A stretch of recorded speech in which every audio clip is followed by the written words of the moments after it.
నమస్తే, మీరు చూస్తున్న J6 టీవీ. నేను జాన Ramesh. Non banking private finance సంస్థకు విద్యా సంస్థకు మధ్యలో నెలకొన్నటువంటి ఆర్థిక వివాదం విద్యార్థుల తల్లిదండ్రులు ఆందోళన కలిగిస్తుండగా ప్రస్తుతం మనం స్కూల్ యాజమాన్యంతో ఆర్మూర్లో సెయింట్ పాల్ స్కూల్ యాజమాన్యంతో ఉన్నాం. అన్న చెప్పండి, నమస్తే. అసలు ఏం జరిగింది, ఏమవుతుంది సార్? యాక్చువల్లీ 2019లో మనకు క్లిక్స్ క్యాపిటల్ అనేది వచ్చి మనకు వాళ్ళు వెంటబడి లోన్ ఇవ్వడం జరిగింది. 2.5 కోట్లు, 2,50,00,000. మరి 2019లో తర్వాత మన 18 months మేము ఈఎంఐ కట్టిన తర్వాత కోవిడ్ రావడం జరిగింది. కోవిడ్ వచ్చిన తర్వాత మాకు స్కూల్స్ క్లోజ్ అవ్వడం జరిగినాయి, చాలా ఇబ్బంది పడడం జరిగింది. ఆ తర్వాత మేము రెగ్యులర్గా రొటీన్గా మళ్ళీ ట్రాక్లోకి వచ్చిన తర్వాత మేము ఈఎంఐలు కట్టడం జరిగింది. మేము దాదాపు ప్రతి నెల 4,80,000 ఈఎంఐ కడుతూ వస్తున్నాము.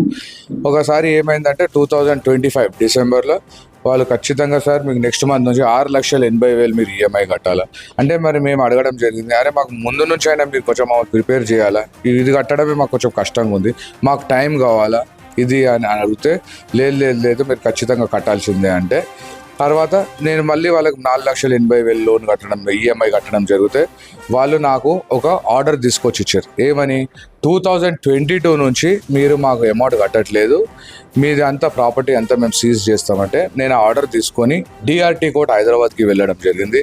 డిఆర్టీ కోర్ట్ హైదరాబాద్లో ఏమన్నారంటే, వాళ్ళని కూడా పిలిపించి వాళ్ళని కూడా రెస్పాండెంట్స్గా పెట్టి రమ్మంటే, వాళ్ళు అప్పటి నుంచి కోర్టుకి ఒక 6 months నుంచి దాదాపుగా ఎబ్స్కాండింగ్ ఉన్నారు. ఆల్మోస్ట్ ఇది సెప్టెంబర్లో జరిగింది. సెప్టెంబర్ నుంచి మేము కోర్టులో తిరుగుతూ ఉన్నాం. సెప్టెంబర్, అక్టోబర్, నవంబర్, డిసెంబర్, జనవరి, ఫిబ్రవరి ఇప్పుడు దాకా వాళ్ళు ఒక్కసారి కూడా కోర్టులో అపియరెన్స్ చేయలేదు. ఆ రెస్పాండెంట్స్కి లాస్ట్ కాల్ రేపు 12th మార్చ్కి ఉంది. సో ఇది డిఆర్టీ కోర్టులో పెండింగ్ ఉన్నప్పుడు మళ్ళీ లోకల్ కోర్ట్స్కి పోయి ఫ్యాక్ట్స్ అన్నీ హైడ్ చేసి, ఇది ఒక స్కూల్, ఒక 700 స్టూడెంట్స్ చదివే స్కూల్, దాంట్లో చాలామంది చాలా సేవలు పొందుతున్నారు స్కూల్ తరఫు నుంచి. మా ఎంప్లాయీస్ కూడా చాలా, ఒక 100 మంది ఎంప్లాయీస్ ఉంటారు, మాకు డ్రైవర్లు, ఓ 20 బస్సులు. సో ఇవన్నీ ఉంటాయి. ఒక సడన్గా నిన్న వచ్చి మరి ఇవంతా మేము లేని సమక్షంలో మా ఆఫీస్ క్లోజ్ చేయడం, లాక్ వేయడం, భయభ్రాంతులకు గురి చేసి మేము భయపడి వాళ్ళకి బెండ్ అయిపోయి వాళ్ళ దగ్గరికి వస్తామని అనుకుంటున్నాం. కానీ మరి డిఆర్టీ కోర్టులో ఆల్రెడీ పెండింగ్ ఉంది కాబట్టి వాళ్ళు డిఆర్టీ కోర్టుకు వచ్చి చూసుకోవాలి, వాళ్ళు అక్కడ వాళ్ళ రిప్లై ఇవ్వాలి. మాకు కోర్టు ఎటువంటి సూచన ఇస్తే మేము అది ఫాలో అవుతాం. డిఆర్టీ కోర్టులో ఆల్రెడీ ఉన్నందుకు మరి ఇక్కడ లోకల్ కోర్ట్ జ్యూరిస్డిక్షన్ రాదని వాళ్ళకు కూడా క్లియర్గా తెలుసు. వీళ్ళు ఫ్యాక్ట్స్ హైడ్ చేసి, లోకల్ కోర్టులో ఫ్యాక్ట్స్ హైడ్ చేసి ఇది ప్రొడ్యూస్ చేయడం జరిగింది డాక్యుమెంట్. ఇప్పుడు ఇచ్చిన మీకు ఏదైతే అమౌంట్ ఇచ్చారో ఇచ్చిన వాళ్ళు నాన్ బ్యాంకింగ్ అంటే ఏంటి అసలు? నాన్ బ్యాంకింగ్ అంటే ఆర్బీఐ రూల్స్ ఫాలో అవ్వాలి, కానీ వీళ్ళు ఆర్బీఐ రూల్స్ ఫాలో కాకుండా వీళ్ళ ఫ్లోటింగ్ ఇంట్రెస్ట్, వీళ్ళకి ఇష్టం వచ్చినట్టు వీళ్ళ అరాచకాలకి హద్దులు లేకుండా అయిపోతున్నాయి మన దేశంలో. ఇప్పుడు చూస్తూ ఉంటే చాలా మంది వీళ్ళు ఎన్బిఎఫ్సీలు చేసే అరాచకాలతో సూసైడ్లు కూడా చేసుకోవడం జరుగుతున్నది, చాలా లాస్ అవ్వడం జరుగుతున్నది.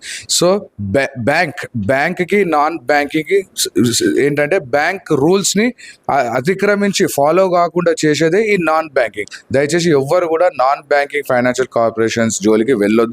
వాళ్ళు చాలా తొందరగా లోన్ ఇస్తారు, అట్లనే చాలా మీరు ఇబ్బంది పడతారు. అంటే మీరు తీసుకున్నప్పుడు మీకు తెలియదు నాన్ బ్యాంకింగ్? అయితే మన దగ్గర ప్రాబ్లం ఏంటంటే, ఇండియాలో ఫైనాన్షియల్ లిటరసీ లేక, మనకు తెలియక మన లిటరసీ పీపుల్ ఇట్లా లిటరసీ అంటే ఎట్లా? అయితే ఏమైతుంది అంటే సార్, జేడి లక్ష్మీనారాయణ అసంటి వాళ్ళు కూడా మొన్న చూస్తే రీసెంట్ గా 200 కోట్లు దాకా వాళ్ళు పోగొట్టుకోరు. మరి ఆయన ఎంతో, మరి మేమైతే చిన్న పిల్లలం అట్లా. సో సమ్ టైమ్స్ ఏమవుతుంది అంటే, ఫైనాన్షియల్ ఇల్లిటరసీ అంటే మనకు తెలియక, మనము అవగాహన లేక, తెలుసుకోక ఈ జరిగిన తప్పుని సరిదిద్దుకోవాలని మేము కోర్టును ఆశ్రయిస్తున్నాం.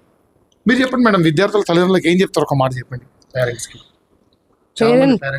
పేరెంట్స్ ఎవరు కూడా భయపడొద్దు. మేము ఆల్రెడీ కేస్ మరి డిఆర్టీ కోర్టులో పెండింగ్ ఉంది కాబట్టి మేము అక్కడనే ఫైట్ చేస్తున్నాము. మరి ఈ ఫైట్ న్యాయపరమైన ఫైట్. మేమేమి అంటే అన్యాయంగా కానీ ఏది మేము పారిపోవట్లేదు. So we will pay. మాకు కోర్టు ఎట్లా ఆర్డర్ ఇస్తే దాని ప్రకారంగా మేము పే చేస్తాము అని అంటున్నాము. వీళ్ళు మరి మమ్మల్ని, మా స్టూడెంట్స్ని, పేరెంట్స్ని కానీ టీచర్స్ని హెరాస్ చేసి థ్రెటన్ చేయడానికి వస్తే, ఇటువంటి థ్రెటన్స్కి మా పేరెంట్స్ కానీ, పిల్లలు కానీ, స్టాఫ్ కానీ ఎవరు కూడా భయపడొద్దు. మేము ధైర్యంగా ఉంటాం, మేము ఎప్పుడు వాళ్ళ వెంట ఉంటాము. మరి అన్నీ కూడా ఇప్పుడు ఎగ్జామ్స్ కూడా జరుగుతూ ఉన్నాయి, ప్రీ ఫైనల్ ఎగ్జామ్స్ అన్నీ కూడా స్మూత్గా రన్ అవుతూ ఉన్నాయి. ఏది ఉన్నా కూడా మేము డిఆర్టీ కోర్టులో చూసుకుంటాం. మీరు చెప్పండి మేడం, ఈ విషయాన్ని మొత్తాన్ని, ఈ వివాదం అంతా ఎందుకు ఇట్లా ఉంది? యాజ్ ఫర్ లీగల్గా అసలు ఏంటి?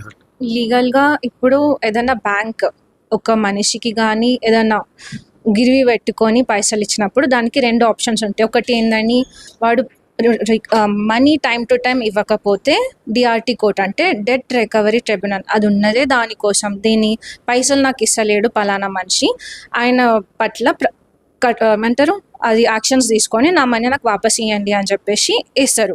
లేదు అంటే వాళ్ళ దగ్గర రెండో ఆప్షన్ ఎప్పుడు ఉంటుంది అంటే, ఈ ప్రాపర్టీ ఏ మార్టిగేజ్ ప్రాపర్టీ మీద అయితే నేను బ్యాంక్ నుంచి లోన్ ఇచ్చినావు ఆ ప్రాపర్టీ వీడు అమ్ముతాడు అని భయప్రాంతులుగా బ్యాంక్ వాళ్ళు గురయ్యి, లేదా ఈ ప్రాపర్టీ ఆక్షన్లు ఇచ్చేస్తాడు, లేదా ఈ ప్రాపర్టీ ఇప్పుడు విలువ తగ్గిపోతుంది, అట్లాంటి సందర్భాల్లో మాత్రమే they have to approach court under SARFAESI act section 14.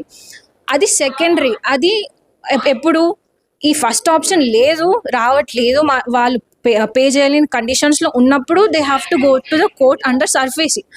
వాళ్ళు ఏం చేసారు, బ్యాంక్ వాళ్ళు డైరెక్ట్గా కోర్ట్ని అప్రోచ్ అయ్యారు ఇన్స్టెడ్ ఆఫ్ డిఆర్టీఏకి వెళ్ళకుండా కోర్టును అప్రోచ్ అయ్యి ఒక సర్ఫేస్ యాక్ట్ కింద వాళ్ళకు కమిషనర్ని అపాయింట్ చేసి అండర్ సప్రెసింగ్ ఫ్యాక్ట్స్, ఇది ఒక స్కూల్ అని మెన్షన్ చేయకుండా, ఇది ఒక ఎంతమంది అరౌండ్ 700 to 1000 పీపుల్ చిన్న పిల్లలు చదువుకుంటున్నారు, వాళ్ళ ఎడ్యుకేషన్, చాలామంది ఎంప్లాయ్మెంట్ లేని పట్టంలా ఈ స్కూల్ చాలా మందికి ఎంప్లాయ్మెంట్ ఇస్తుంది. ఆయల కాడికి వెళ్ళి టీచర్స్, స్కూల్స్ ప్రిన్సిపల్స్ చాలా మందికి ఉపాధ్యాయం ఇస్తున్న స్కూల్ మీద అన్ని ఫ్యాక్ట్స్ కంప్రెస్ చేసి ఒక ఆర్డర్ తెచ్చుకున్నారు. ఏంది అని 15 రోజుల లోపు లేదా సర్టన్ టైం లోపు కట్టకపోతే దీన్ని సీజ్ చేస్తామని.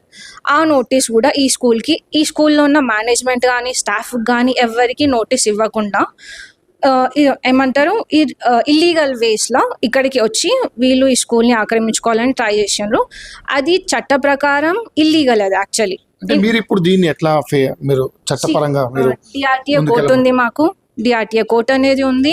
యాజ్ అడ్వకేట్, యాజ్ వీళ్ళ లాయర్ నేను డిఆర్టీ కోర్టులో ఫైల్ చేస్తాను. Bank also should reply there. ఇప్పుడు ఆల్రెడీ అక్కడ ఒక కేసు రన్నింగ్ అవుతుంది. ఆ రన్నింగ్ ప్రొసీజర్లో అది ఆపేసి ఇప్పుడు బ్యాక్ డోర్ నుంచి అండర్ సర్ఫేస్ యాక్ట్ వచ్చి వీళ్ళు ఇది చేయడము దట్ ఈస్ ఇల్లీగల్. ఇప్పుడు మేము బ్యాంక్ వాళ్ళ మీద యాక్షన్ తీసుకుంటాము. They should answer our questions అంతే. ఇప్పుడు వాళ్ళు దాని కాన్సిక్వెన్సెస్కి బేర్ చేయాలని నిన్న వాళ్ళు వచ్చి లాక్ చేశారు, మళ్ళీ మీరు లాక్ ఓపెన్ చేశారు. ఇది చట్టబద్ధమా? అసలు లాక్ ఎట్లా క్లోజ్ చేసాను అదే మా క్వశ్చన్ కదా.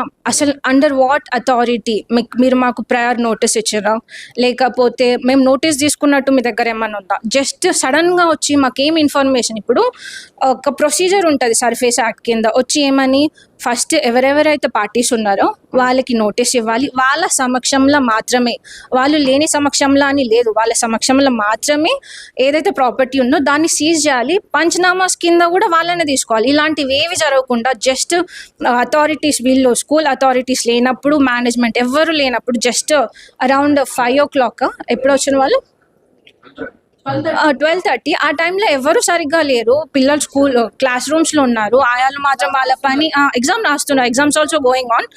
అవన్నీ మర్చిపోయి ఒక 2-3 పోలీసులను తెచ్చుకొని అరౌండ్ 15 మంది తెచ్చుకొని లాక్ చేస్తూ ఉంటే అసలు అది ఎట్లా?